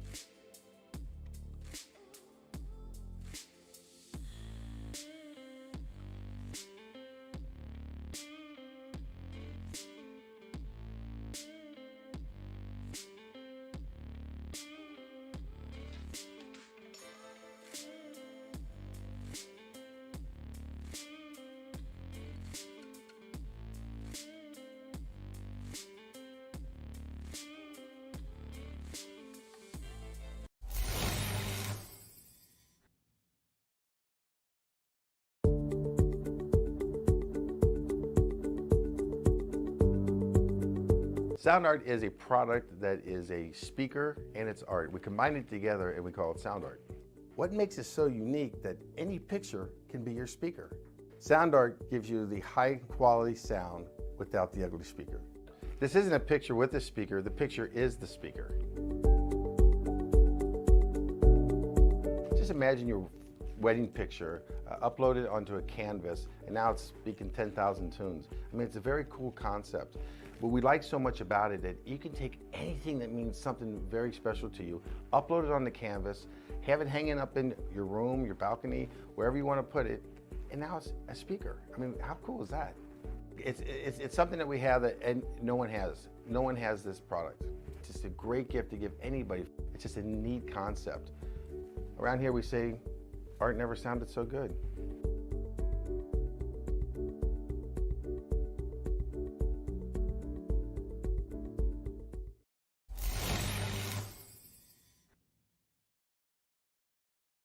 After months of quarantine, we're all interested in how we can become our best self. The team at Permanent Makeup and Cryo is here to help you get the flawless makeup look every day without the extra effort or time. When it comes to your appearance, you deserve the best care that money can buy. Sound Art introduces an entirely new way to listen to music in your home. By combining the best of 2 products, a revolutionary high-fidelity, low-profile Bluetooth wireless speaker with beautiful artwork. Select from a library of artwork or upload your own photos to personalize your experience. Sound Art ushers in an era of invisible, beautiful, and amazing sound throughout your home and redefines your entire entertainment system. The need to reclaim your floor space and rid your home of unsightly speaker boxes that need to be bolted to the wall is now a thing of the past. Our canvas is printed on high-quality permalite by Breathing Color. And select from our gallery or upload your own. Standard sizes include 16 by 20 and 18 by 24 canvas wrapped. Custom sizing is available, as well as surround sound options.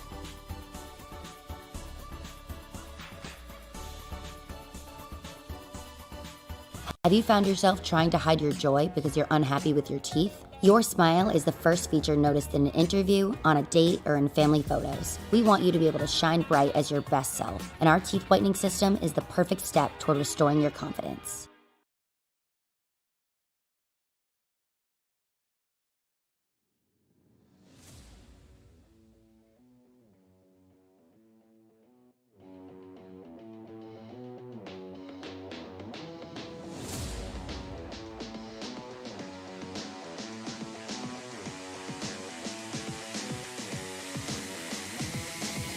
Welcome, race fans, back to the virtual Northamptonshire, Silverstone, England. We're here at, of course, the beautiful Silverstone circuit that played host to an amazing race tonight for the North American Racing League in their 5th round of 8 here at Silverstone. And it was all about Pedro de Oliveira and the dominance that he put on today. He's standing by, of course, with João Paulo Costa. We'll try to get him on in here, and JP is standing by with him. Então, Pedro, putz, como é bom falar contigo de volta. Semana passada não foi a melhor corrida pra você, né? Mas, poxa, esse é um jeito de voltar com tudo, né? Boa noite, João. Boa noite a todo mundo que tá assistindo. Good night, everybody. Cara, semana passada foi muito duro. Foi um golpe muito duro porque eu treinei bastante e eu não consegui imprimir um ritmo bom durante a corrida. E eu sofri alguns acidentes ali, a maioria por culpa minha, responsabilidade minha. E me colocou numa situação meio que em xeque no campeonato, apesar de eu ter uma pequena vantagem para o Matthew. A forma como é feito o campeonato, a pontuação é muito próxima, né? Então, qualquer pontinho perdido, ele ganhou e eu cheguei em 8º, então foi meio que desastrosa a situação. E eu vim decidido que essa tinha que ser minha etapa. E foram 27 horas de VRS ao longo da semana. Contando todos os meus practices. Foram horas e horas e horas e horas e horas. Eu tô exausto, eu tô muito cansado. Mas eu queria provar para mim mesmo que o ritmo tá aqui. E eu vim com tudo para essa etapa. Desde a classificação eu acertei minha melhor volta, foi a minha melhor volta de todas. Mas eu sabia que o ritmo era forte. Então eu vim muito confiante, confiança lá em cima, sabia que o carro era bom e sabia que era difícil de guiar no final da corrida, era muito traseiro. E eu consegui abrir a vantagem que eu precisava para conseguir ser menos agressivo e trazer essa vitória para casa. Então é muito bom pro campeonato, é muito bom para minha confiança. Individualmente falando, eu tenho sofrido ao longo das etapas, apesar dos resultados positivos, um pouco com a falta de confiança devido à troca de equipamento. Então tenho treinado cada vez mais para estar apto a desempenhar o que dá para ser, e hoje foi um exemplo disso. Então torcer para que nas próximas eu continue nesse ritmo para que a gente siga forte no campeonato.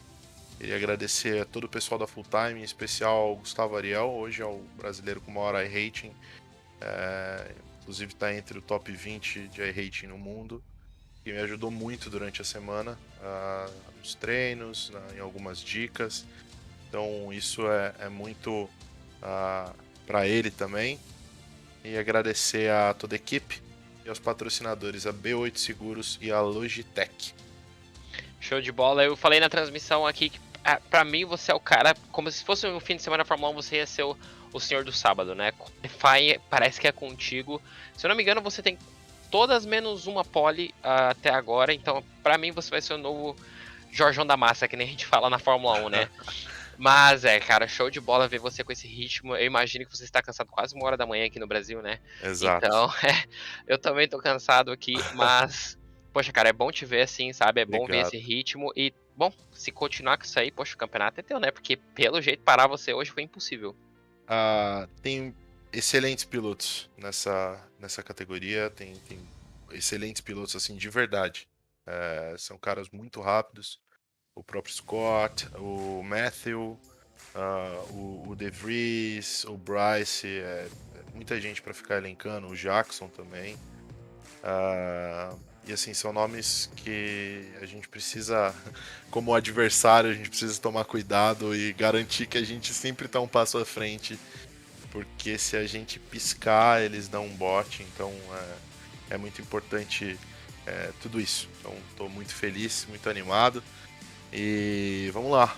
Apesar. Hoje foi um quali um pouquinho diferente. Hoje eu acertei a volta nos outros, assim, tudo bem, eu fiz a pole, mas era muito apertado, tudo sempre muito apertado. Hoje que desandou positivamente pra mim.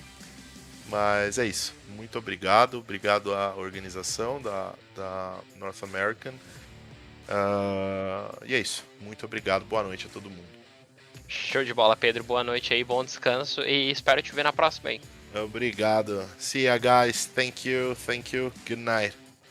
Well, that was it, Emerson. That was quite a long interview, but I mean, quite a few points to touch upon. So obviously he mentioned last week, it wasn't the best result for him. It wasn't the perfect week. He said he had a few incidents, a few accidents, nearly all of them of his fault. So he took responsibility, and the points, obviously, as we touched on the beginning of the broadcast, really do mix it up. It really does mix it up. So a bad weekend can really just ruin your championship bid. But yeah, when we talk about this week, the pace, I mean, he put 27 hours into practice on VRS. Yeah, that's 27 hours when you do everything. So that's a lot of practice to master qualifying, to master race pace. And obviously, he put his best lap time of the whole 27 hours on qualifying. So whenever it mattered, he was there to essentially capitalize on it. And well, 4/10 of a second ahead of second place, not something we're used to seeing here in the NARL. And he knew, obviously, due to all of that practice, that the car was getting really tricky at the end. The car was losing a bit of the backhand. The tires were a bit going a bit. So he knew that based on practice. And obviously, right now, he said himself, this is really good for his self-esteem, his self-confidence, because he changed equipment, and so kind of suffering still from that, the period that you have to adapt from one another. So this is really good. And well, he hopes he can get a good championship bid, obviously respecting a lot of the competitors, Bryce, Jackson Resende, Matthew Dench. He knows that, they can really bounce back on a snap of a finger. So, and well, he looks quite confident for the next race, and only time will tell if it's gonna pay off. He's really tired, obviously nearly 1 a.m. here in Brazil. So, I mean, it was a long week for him, but definitely paid off. Absolutely, and it looked like it did.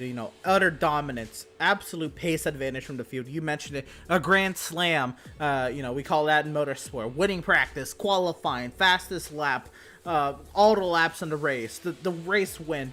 Utter dominance, a grand slam for Pedro de Oliveira. You heard it there from JP Costa, of course, covering that. And now we'll get to, of course, talk to second place overall, second place in the pro category as well, Bryce Rodriguez. And we're going to bring him on in here. And Bryce, you were kind of hovering all throughout, the top five there, second, third, fourth, through that area most of the race tonight. Of course, you started in third. You were up there in second there at the end. Talk about how hard it was to be on the attack and to be on the defense against, some of the series heavyweights like Alcaraz and Resende all throughout the evening. Yeah, I would say it was extremely difficult. I wasn't really sure my pace was going to be in qualifying, but I tried to just drive as smooth as I could, and I ended up in, P3. And then start of the race, I was really trying to be as close as I could be to Pedro at the start, and almost had a few opportunities going into the first section of corners. But then, cold tires, we were sliding all over the place, and then maybe a quarter into the lap, he just started to pull away. Extremely quick today. I don't know how he does it, but he's very, very quick. And then from there, a gap opened up, and then I had to start defending from Bruno. He was putting on a lot of pressure for the first stint, and I was defending a bit. I think he made one move that I was kind of defending on the inside, and then I had that pit stop, came out in front of him, and then towards the end of the race, I was getting a bit more pressure from Resende as well. I saw him go off. I'm not really sure what happened there. And then I had more pressure from Bruno at the end because a back marker was kind of split in between us. He gained a ton of time on me, and then the last few laps were super intense because I was really pushing the limit, and he was right there behind me, and I just came out in second place. So, well, we look at it, Bryce, and you came into today's race 5th in the point standings in the pro category, 21 points back of Pedro de Oliveira. Of course, between, I guess, yourself and Oliveira, that may be a long shot, but we're talking the improvements you made in the point standings just tonight. Matthew Dent, of course, had a falling out. Scott Reister finished down in the 14th position overall. That should be a good haul of points in your direction there. And then now you're looking towards Mikhail Ruderbusch up ahead of you in the point standings coming into tonight. We could be talking second or third place for you in the point standings heading into 3 races remaining at the Hungaroring. What do you think that says about you? Do you think, is that where you intended or where you felt you could have been at this point of the season? That's kind of hard to say. I remember my first race, I didn't do so well, so it kind of set me back. I really wasn't able to show my true pace. Kind of just going with the flow here and just trying to be really as consistent as possible. I'm not trying to make any, dumb decisions that will put me down in the point standing. So as long as I'm, in that top 10, top 5, I'll be happy. I'm really a big fan of Hungaroring. I think that's a really great track, super hard for overtaking. So obviously for the races to come, I'm just going to try to be as consistent as possible and also trying to finish in that top 5. Whether I'll be able to finish, in the champion standings in the top 3, we'll just have to wait and see.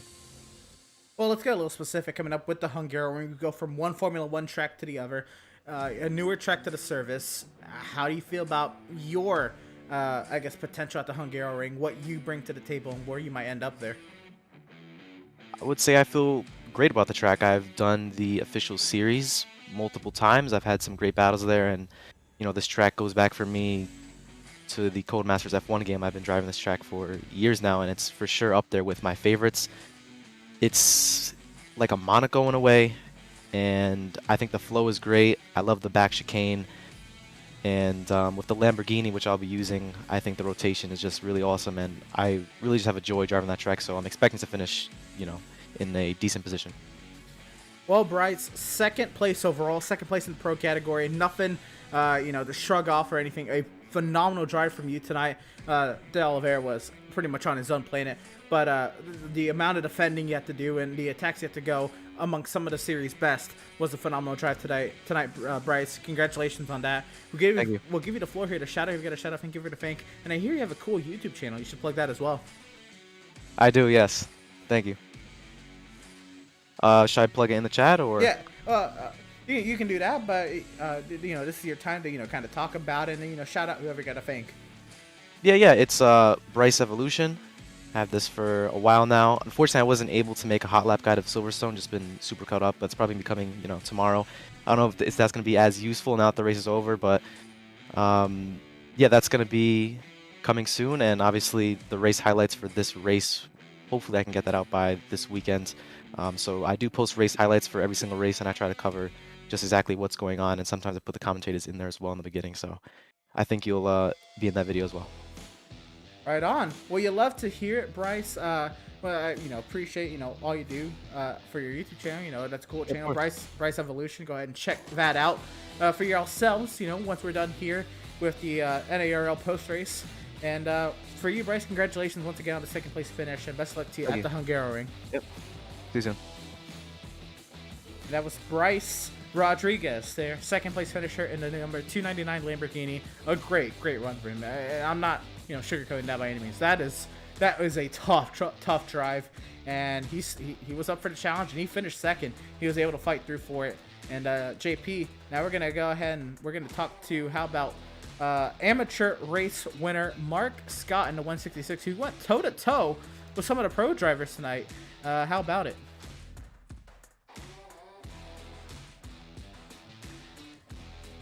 So looks like Pablo Ferretti is going to be joining in first. So Pablo, quite a quiet race for you. You were kind of chasing Mark Scott at one point in time. How was your race? It was kind of a bit quiet, on the middle part, but how difficult it is to run a GT car on Silverstone. Well, it's really hard for me. The Ferrari is not my favorite car, so I was learning on the pass in this week training. I lose the tire really soon, trying to chase Mark, and then realized that he was a pro class, so I let him go and try to catch Mark, but his pace was much faster than me. So I took the second place and tried to stay alive until the end. When we talk about these different classes, do you feel like if you had to, thinking about the point systems, how how do you attack this? Do you defend from pro drivers in certain situations? Do you attack them, or do you just stay in your own class? If they're behind you, you just let them go. But how do you tackle that? It depends on the pace. If he's lapping at the same speed that I am at the same time, I will try to attack them. If they are faster, I will let them go and try to take the draft for a couple of laps. And if I have another pro in my front and he's lower, of course I will try to pass him. That's my rule, a simple one. Well, it's a simple rule, but it's really effective, if just picking your own battles, and that's something you really have to do. And I mean, you came quite close to winning the amateur class. I mean, was Silverstone your strong track, or do you feel like you can excel at some other ones? Personally, I don't like Silverstone. I hate it. So it was a huge challenge for me tonight. My favorite racetrack is Watkins. I took the P1 on the qualify for my class on that race, and I lose the car all by myself, so I screw my better track race. Silverstone is really challenging because of the fast turns. I have a lot of problems taking it at good pace, so it's really hard to keep the Ferrari straight when you don't have all the tires on it.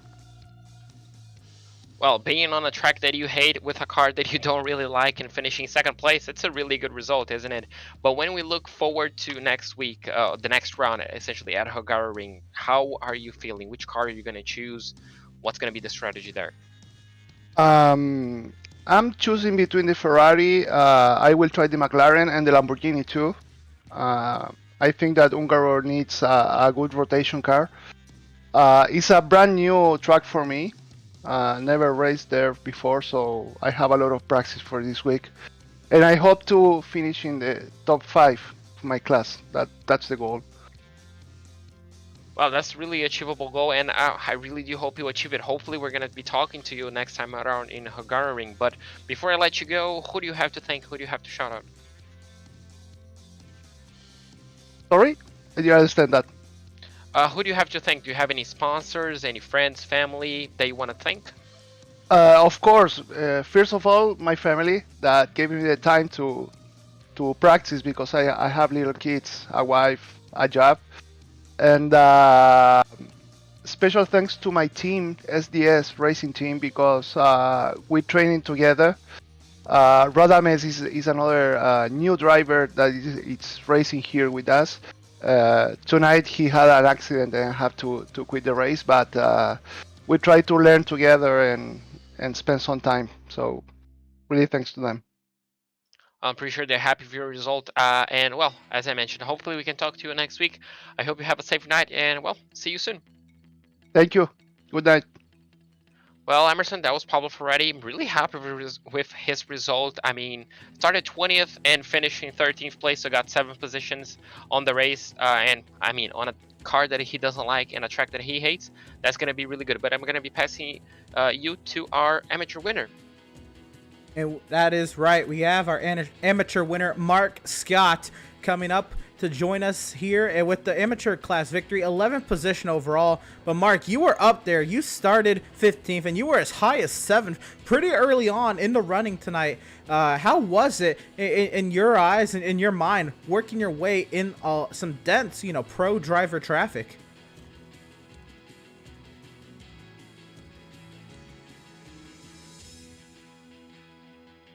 We're going to try one more time to see if we can get Mark with us here in the booth. Mark, you got a copy?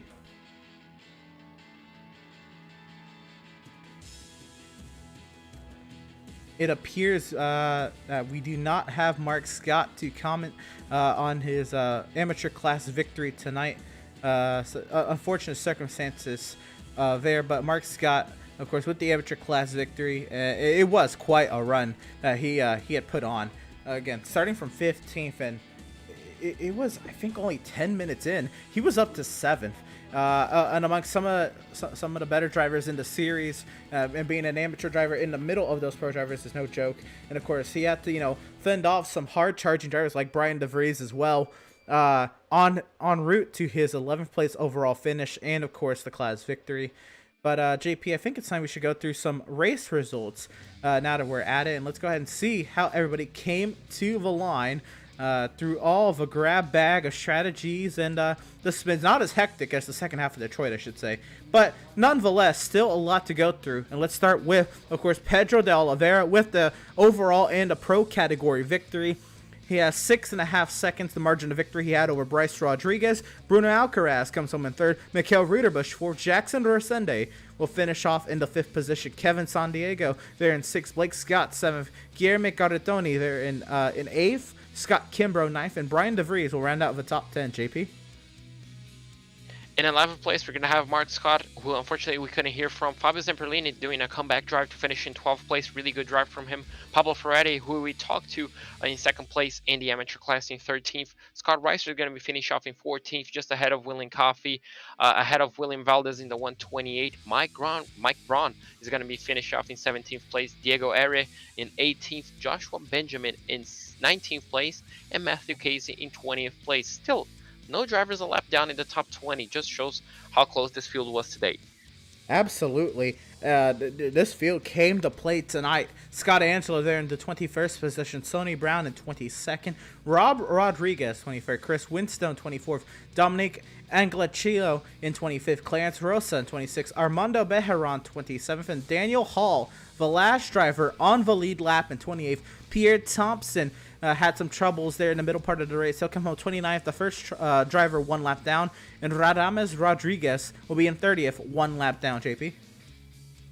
In 31st place, we're going to have Jeff Castillo, again 1 lap down. Sean Patterson in 32nd place. Brian Long in 33rd place. Johnny Jones in 34th. Kenneth Michael is going to be in 35th. Billy Bowerman 5 laps down in 36th place. And unfortunately, Matthew Dench, our last week winner, is going to be finished off 37th place, 19 laps down.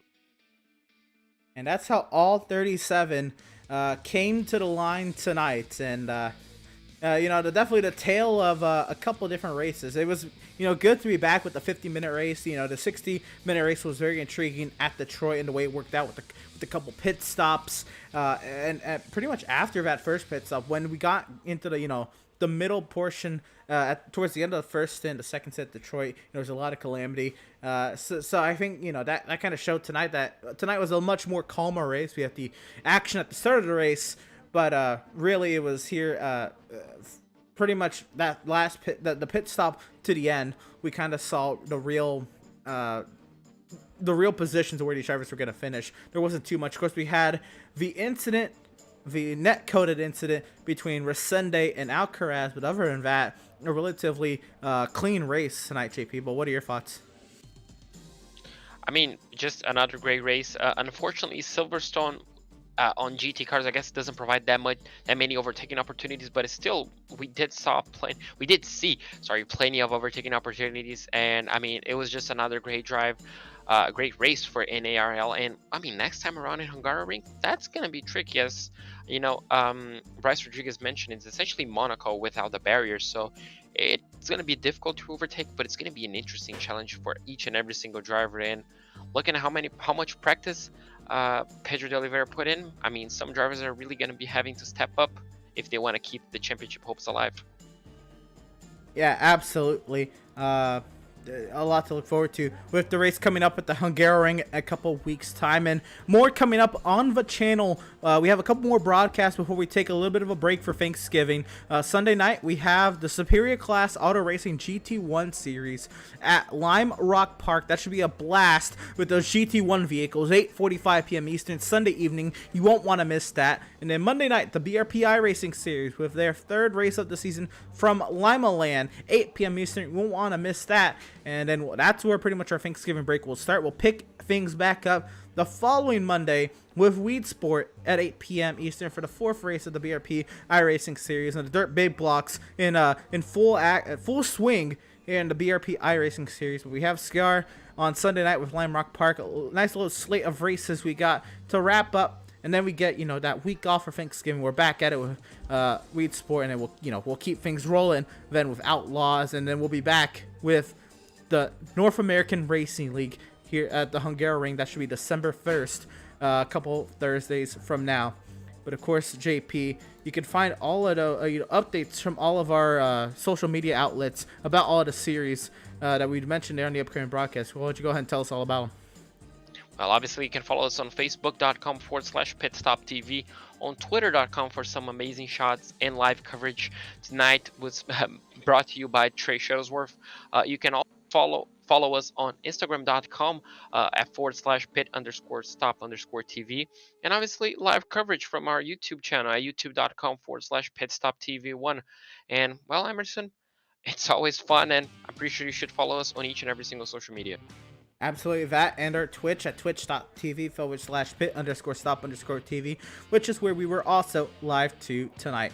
Of course, we couldn't do it with all of the amazing partners here at the North American Racing League, like Race Lab, which helps you helps you to improve your driving skills. With modern overlays, race statistics, and native VR integration, you can get the best out of iRacing. Start using it now for free at racelab.app. JS Consulting provides custom website and app development, including iRacing League website design and hosting. Find JS Consulting at johnsedlak.com. And of course, Sam Liveries offers custom packages for some of the best livery designs in iRacing, used by pros and amateurs. You will definitely look good on the track with a Tam livery. And of course, all of our partners here at Pit.tv. We have to give a huge shout out, of course, to Tucson Sound Art. Your picture, your music. Use code PitStopTV at checkout for 10% off of your wall-mounted sound art device today. Pitstop.tv broadcasts are also brought to you by Permanent Makeup and Cryo in Maine. You deserve the best care that money can buy. Also presented by Whiplash Media, the official graphic and camera provider of Pitstop.tv. And of course, BAM Racing Videos by a race fan for the racing community. And yeah, I think that's going to do it here from across the pond here in Silverstone. We're happy to have had you all here tuning in and joining us for tonight's action. We hope you enjoyed tonight's broadcast. For all at Pit.tv, João Paulo Casa alongside me on the mic this evening, Trey Shuttlesworth on social media. I'm Emerson Arn, filling in for Andrew Cardinale IV. He's usually here. Thank you all for tuning in, and we will see you next time.